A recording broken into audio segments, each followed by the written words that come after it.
Good afternoon, everyone. This is Dr. Serge, and I want to welcome each of you to another episode of Search for the Truth. And our goal with this is to, empower people with knowledge so they can take in charge of their health, so they can improve. Because I believe, and I see that every day, when you do the right thing to your body, to your mind, you can actually heal these different chronic conditions. I'm not going to name anything, but it's possible to reverse those problems. And today I'm really excited to have Morgan with us. Thank you and welcome to the show. Thank you so much. I'm so excited to be here. Cool. So I'm excited because we're going to talk about something that can seem a little bit taboo to people. It's not something we talk a lot, but it's so important that we talk and help people with these different conditions, which is all related to the mind, the emotions, the trauma. I mean, I was blown away because years and years ago, I read some studies on psychology and different things like that. And they said that 70% of our health issues come from the mind, the head. So I was like blown away by that because I've been focusing on the body for all those years. And now I'm starting to see that, yes, the trauma, the past, the emotions, the mind can play a role, actually a major role in different health problems. So first of all, can you tell us a bit about you and how you came about to be an expert and have so much knowledge on this topic? Yeah, for sure. So from a pretty young age, starting to enter adolescence, I found myself being depressed, struggling with anxiety, struggling with these mental health issues that, I mean, at the time, barely knew anything about.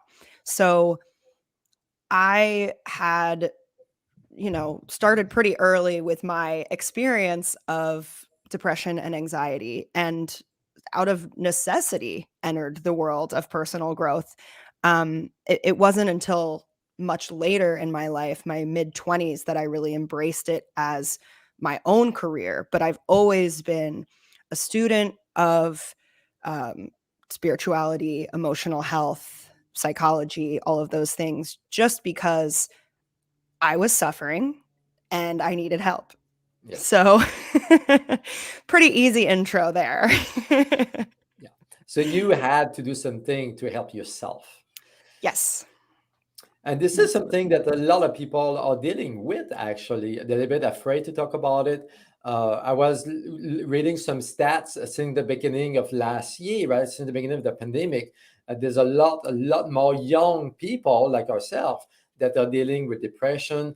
The suicide rate has increased. A lot more people feel lonely. So they are battling with depression and loneliness. And I've talked to actually, some of my friends are dealing with that, and they all feel that they don't bring any value, to people's life, to their life, to society, to their work. So how can we fight this feeling and not being good enough? Yeah. So I think that it's really important to mention, because even though we think about these health issues on an individual level, like how can we change our individual actions to create a more healthy self? But like you're saying, the issue of loneliness, the issue of disconnection that's come up during this pandemic, the feeling that so many of us have at our core that we don't belong or we're somehow flawed, the way that our society is structured makes us think that we have to deal with these things by ourselves. Yeah. And it incentivizes us to not take on these giant, I would say, global health issues from a global connected perspective. I mean, humans evolved together, and yet in modern society, we're expected to be able to figure out things on our own and, pull yourself up by your bootstraps. And if you're not doing this correctly, then that's on you. There's so many systems. I mean, I'm in the United States, I'm in California. And there's this false narrative of navigating things on your own. And that makes each of us feel like we have to deal with our loneliness. We have to deal with these collective emotional experiences like the trauma of the pandemic on our own. And that somehow, if we're not able to overcome what is our evolutionary prescription, like that we're not good enough. And we don't have the benefit of, in our increasingly individual, independent lives, of having this tribe of people that are telling us, hey, you have a role here. You have a mission. You have value to us. Your certain trade or expertise is keeping us going on this like smaller collective level. And it's such an unfortunate burden that we bear. Yeah. It's unfortunate, and it's really, really heavy actually to Mhm. carry in society, in our life.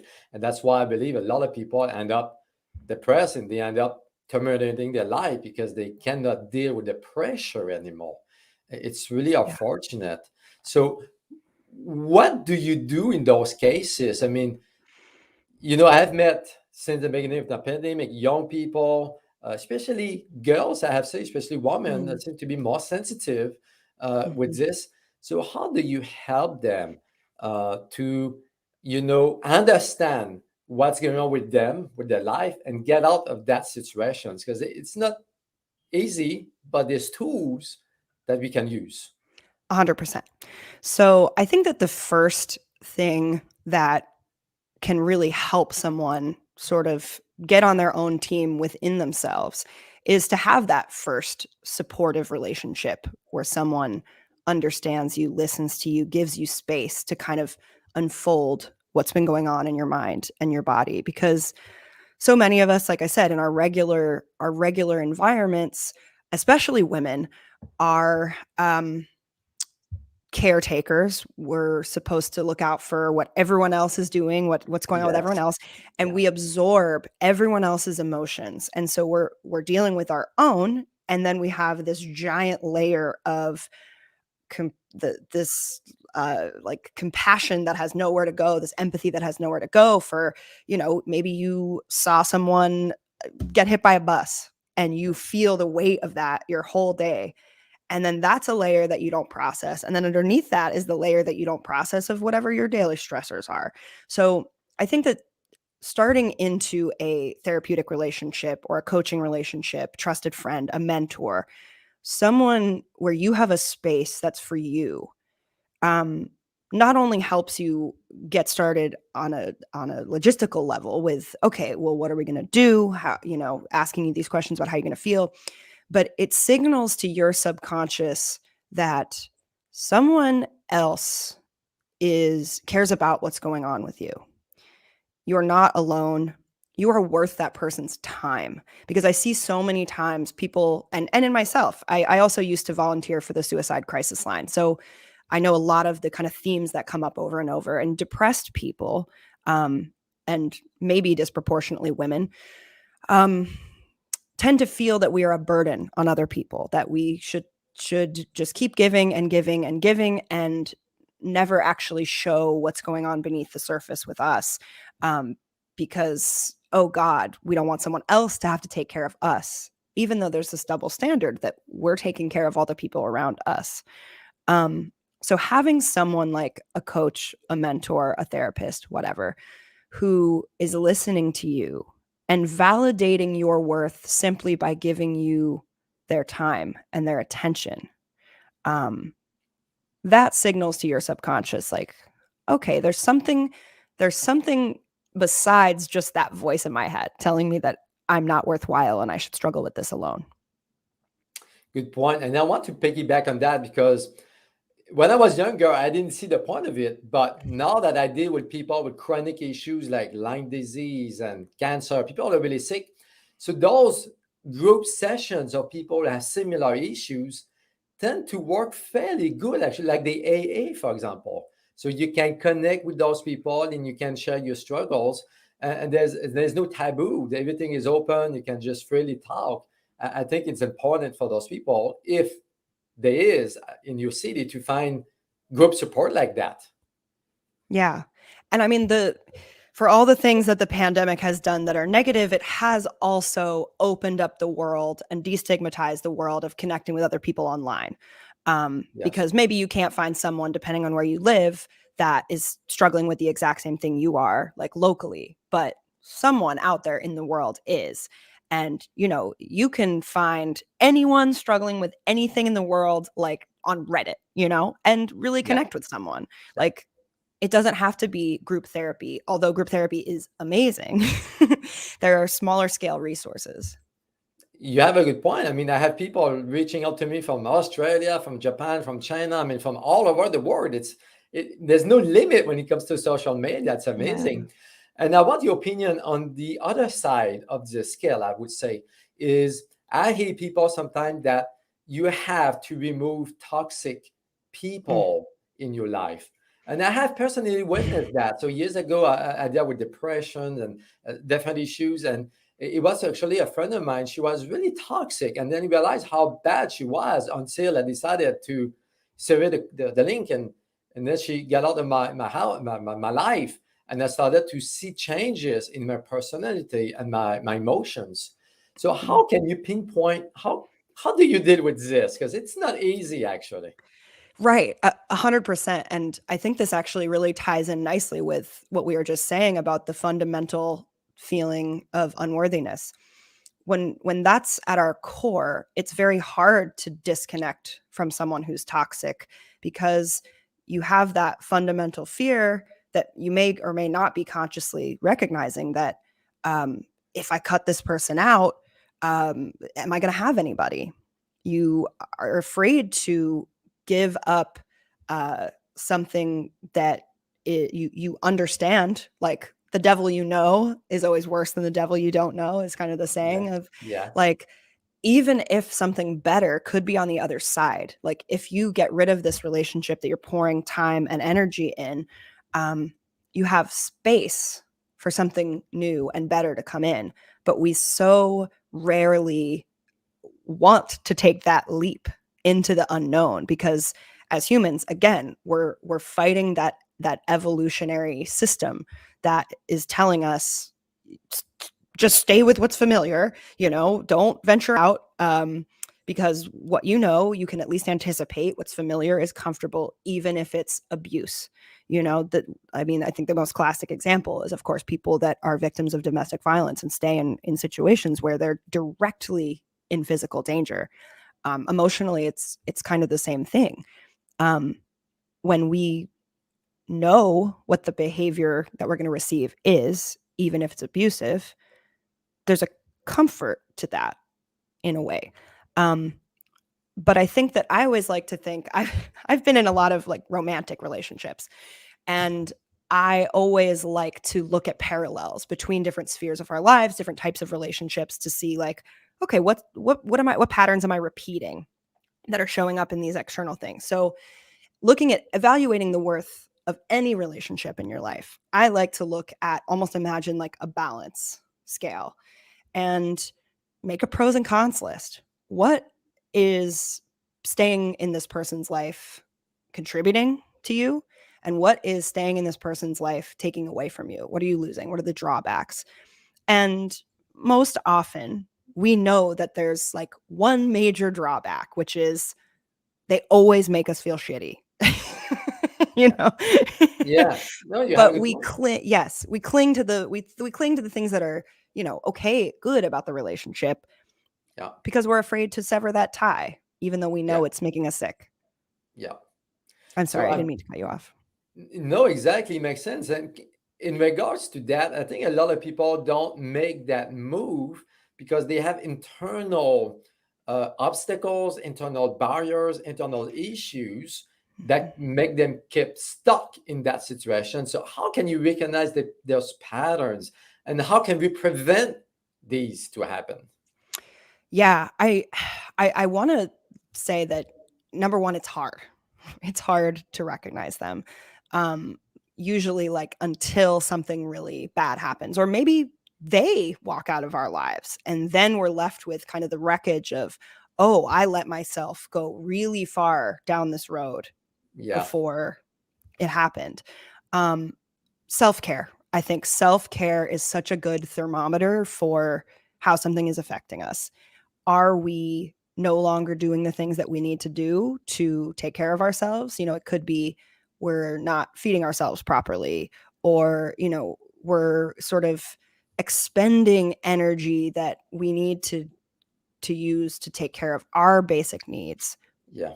entangled in these internal arguments with that person, or entangled in actual arguments with that person, where it's just continually robbing us of the energy that we need to do the basic stuff in our life, and we're talking ourselves out of um you know making things better for ourselves. We're waiting for them to act, we're justifying their behavior.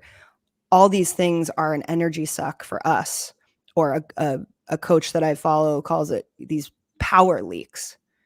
All these areas in your life where you're leaking power and you don't even recognize that you're giving it up sometimes.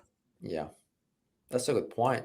So how do you get at the root of these different emotions, the guilt, the fear, the anxiety, the anger, I mean, all those emotions, how do you go at the root cause and learn to work with these?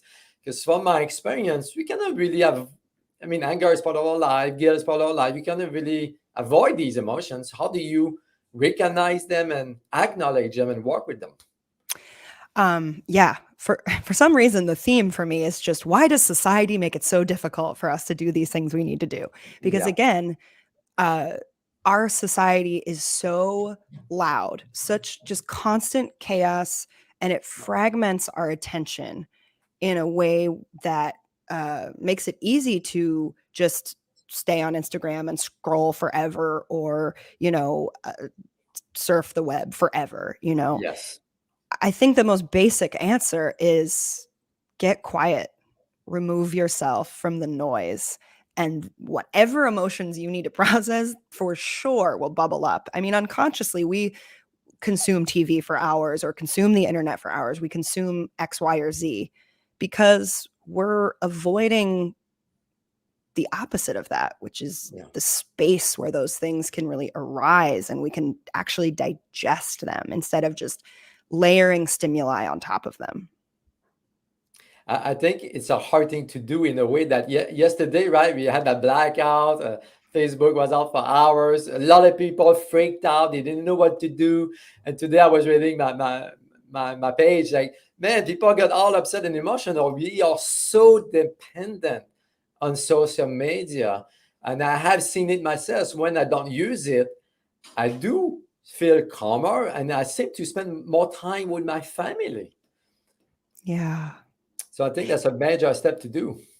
Yes, and it's funny because I actually had decided before the blackout, I was like, you know what, I'm gonna go off social media for a little while, and then I couldn't even post that because it was gone. Yes, It's yeah, like sucking me back in. But yeah, it's 100% a toxic relationship. Our relationship with social media, our relationship with our technologies, and it's engineered. We know this. It's yeah, engineered to be addictive yeah, and to hack our brain systems. And you can go down that rabbit hole forever. You can pull that slot machine lever forever. yeah, But bring it back to that balance of what am I putting in and what am I getting out, and being really honest with yourself about, okay, maybe 25% of the times I log on to Instagram, I connect with someone whose friendship I value, or I get feedback that is really motivates me, or I see something inspiring.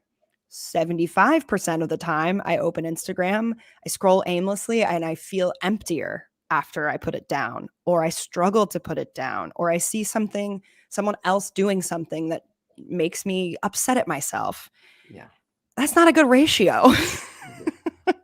I think that the problem with social media is today it's mostly, everything that I read on my, it's always negative. It's people are angry, they are mad at each other, they are Right. polarized. I think that's part of the whole thing that what they're trying to do. So I think it's a good idea that you had to try to minimize.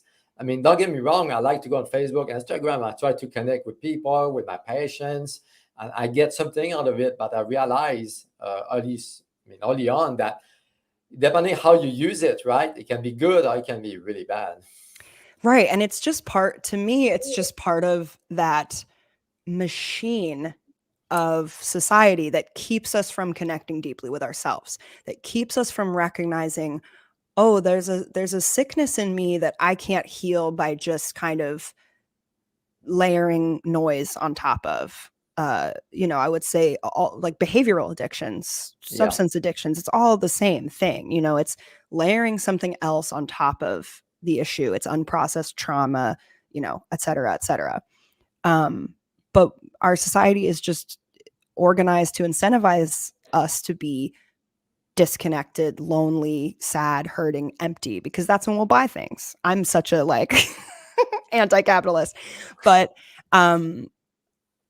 it's it's really heartbreaking. It's really heartbreaking, and I also know the ways that it's really difficult to do the things we know are going to be healthier for us. So that's where I come back to, okay, the root issue. Let's get to the root issue and not get lost in a rabbit hole of um, solutions that are actually more noise. Yeah. Yeah. That's what you mean. And in my field, I see a lot of again, it's mostly women dealing with emotional trauma, or they are Yeah. actually more open to talk about that. But Yeah. one of the things I deal a lot with is young teenagers with weight problems, right? They come in, they want to lose weight. And I think it comes back to how a woman has been perceived in magazines, in social media, and TV, and so on. So how do you have those poor little teenagers, dealing with falsehood and things that's just not realistic at all? Yeah, falsehood. I love the way that you put that. Um, and that kind of leads me to my answer is like point them back to or get them to ask of themselves, what is their truth? Beyond all these layers of what other people are doing or how you look or the feelings of not good enough or the things you think you should be doing or what your parents are telling you, blah, blah, blah, blah, blah, blah. What Yeah. do you know about yourself at your core? What lights you up? And rebuilding that sense of a connection with yourself at the ground level of like, if none of that other stuff existed, if Instagram didn't exist, if your parents weren't telling you this or that or whatever, if that noise was not there, if you didn't have to make money to survive, whatever, what lights you up? And build from there and reconnect to that authentic connection that you have with the things that you enjoy. Wow, this is really deep. This is amazing, actually, because from my experience, a lot of those teenagers don't even know themselves. They have those false opinions from the parents.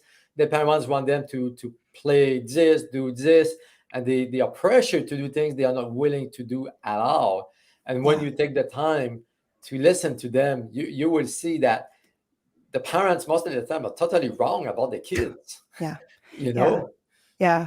And the more time that you spend living in that mask that you're trying to create for everybody else, the farther you get from who are you at your core and what Yeah, do you want to be your internal compass pointing you there. And it happened like people at every age are struggling with this.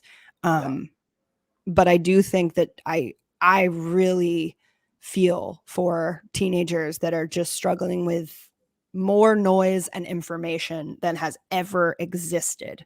Yeah. Like I can't I can't imagine like that the cards are really stacked against their brains in that way.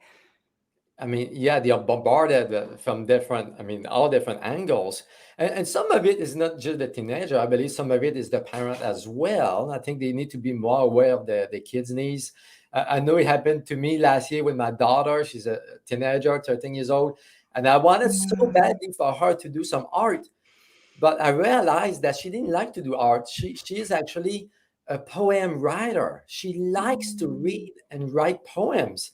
And since we've been focusing on that, she's better and she enjoyed doing what she wants to do. That was a big lesson for me as a dad. I think the parents need to learn what makes the kids happy.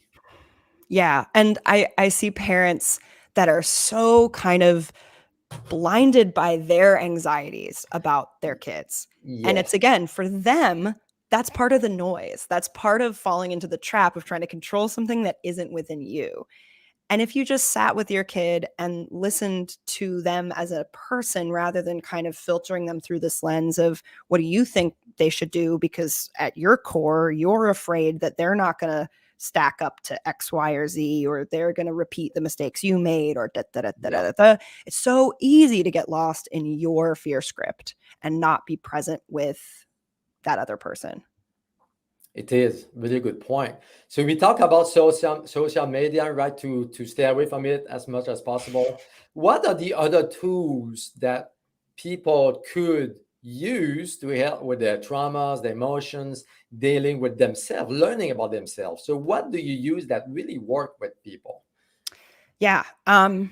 It's it's funny because I there's so many answers out there. Yes. You could Google for a million years about Yes. tools and tips and tricks and this and that and da da da. Um, but I think a lot of people want an answer that isn't the simple one that's difficult, which is be with yourself, get clarity about what's going on in you from a non-judgmental state of mind. Writing, journaling, fabulous. Meditating, you can avoid meditating forever, for years, and tell yourself, I can't sit still, I can't do this or that, what else can I do? Yeah. But everything that you're going to do that's going to make you better at coping with stress, at just being with yourself, being more present, is ultimately going to be one form or another of driving you towards having a more mindful outlook. And meditation is simply the best way to do that, is just to not attach to your thoughts. But you can, of course, have meditative, mindful experiences going on a walk, going to yoga, Yeah. whatever. The important skill to cultivate is being aware, being the objective observer of what you're experiencing rather than identifying with what you're experiencing. Yeah. And just recognizing that, oh, okay, I'm having this thought right now about X.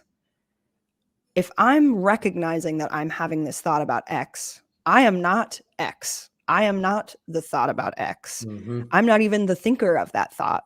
It's, it's like, whoa, but It sounds so simple, but when I started learning that, it's not as easy to implement. It does get much easier over time, but like every new skill, you have to be mindful of and aware about that.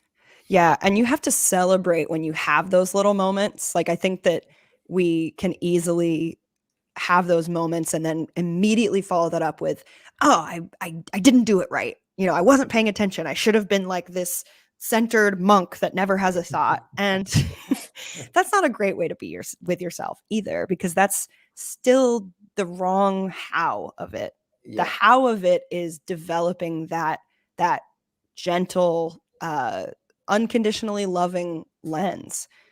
Because ultimately, like, most of us are so hungry for that. We're so hungry for that, like what I would call a divine feminine space, to just a place where we can be not judged, received, felt, and comforted.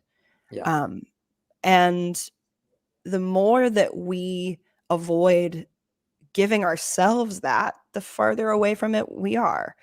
Um, Again, way easier said than done, but it's that continual practice. Like I said, everything in life takes practice and time. People, I believe, needs to be patient. There's no quick fix, especially when it comes to the mind. It's a journey. It's a long journey, but it pays off over time. Yeah, and the positive or kind of like quick fix element is that you can always start. Like, Yeah. every moment is a Yeah. moment where you can choose to act differently, or shift the container you're putting yourself in, or whatever language you want to use. Um, and there's a Buddhist concept that Tara Brach talks about called the second arrow, which is we can't control the first thought that we have. We might have some judgmental thought, but we can control the next thought about it. So many times we have like a first thought that's like, I feel crappy about this. And then the second thought or the second arrow is, I feel crappy about the fact that I feel crappy. Yeah. And that's where we can control it. That's where we can say, I feel that you're hurting because of this thought, instead of adding the damage or replicating the damage that that first thought or that first arrow is doing, making that choice to pivot. But in order to do that, you have to, at your core, believe that you're worthy of doing that. And that's where, sometimes support of other people can really be helpful.